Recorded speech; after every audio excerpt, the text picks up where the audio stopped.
DA's Federal Council Chairperson Helen Zille once said that we need to affirm that the liberation of women will only be achieved when everyone can make free choices.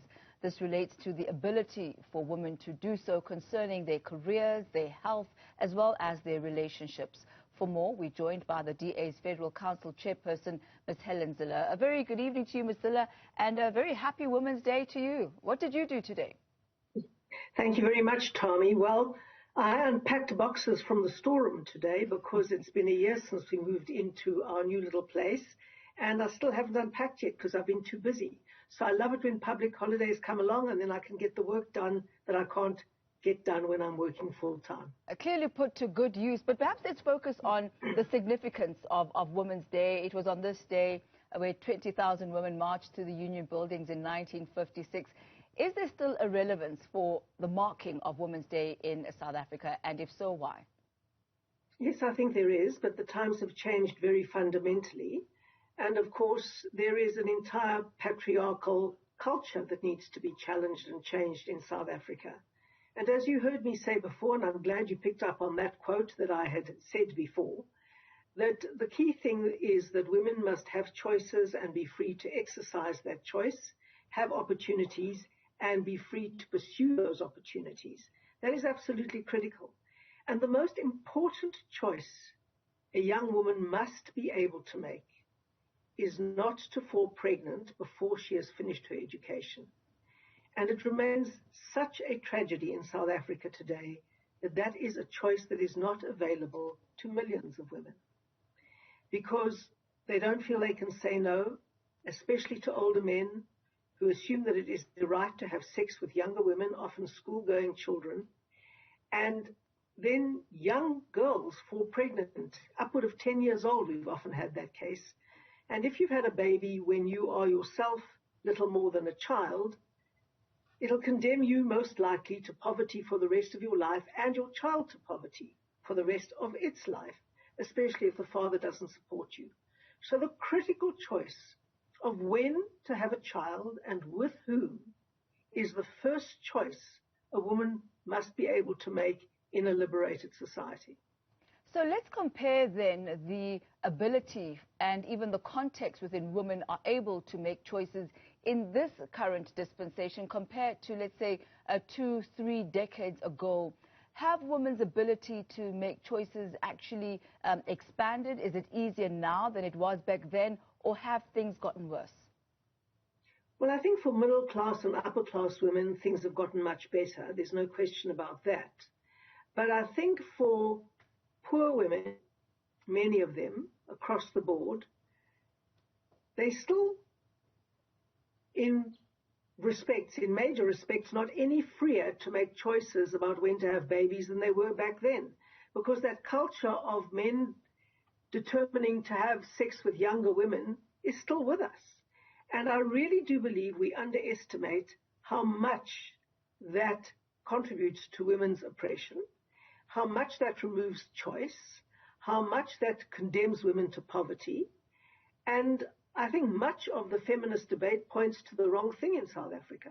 It's all about women at the top end breaking through the glass ceiling. That's all well and good, and it's important, and it should be done. But what is much, much more important is to ensure that most young girls can get off first base. And you can only get off first base with an education. And you can only normally get an education if you're not having babies while you're still having that education, while you're still a school child. And that is what I think the big feminist challenge in South Africa should be focused on.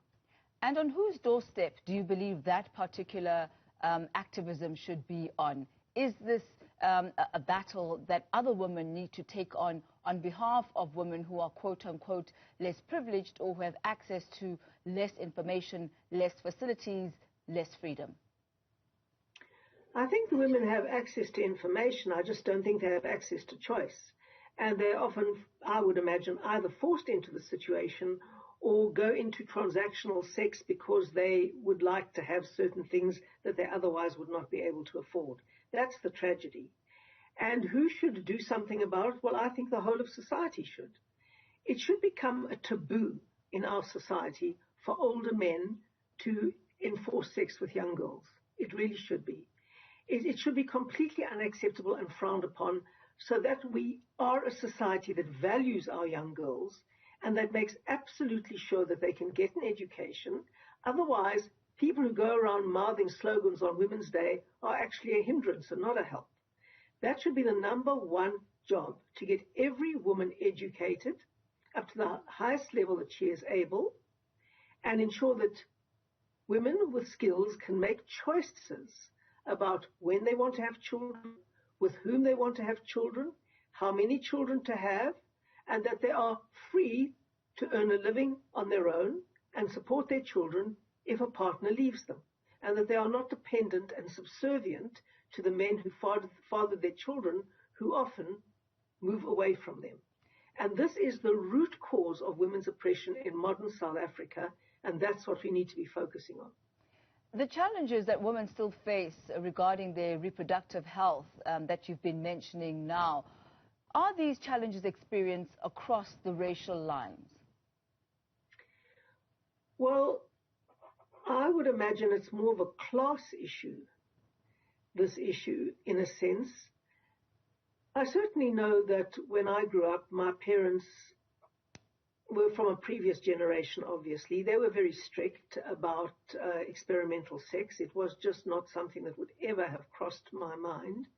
And they raised me to be able to say no very firmly, which I had to do on regular occasions, and not to feel bad about it, and not to feel somehow as if I was behaving inappropriately by doing that. They raised me to believe I would be behaving inappropriately to have premature sex. And that is the way I was raised, and I'm frankly very grateful for that today, very grateful indeed. But I really do believe the government must run programs that follow up on statutory rape very, very seriously, that the entire society must encourage a culture of age-appropriate sex, and that we need to stop this notion of intergenerational sex with multiple concurrent partners, because that puts young girls at risk of AIDS tremendously.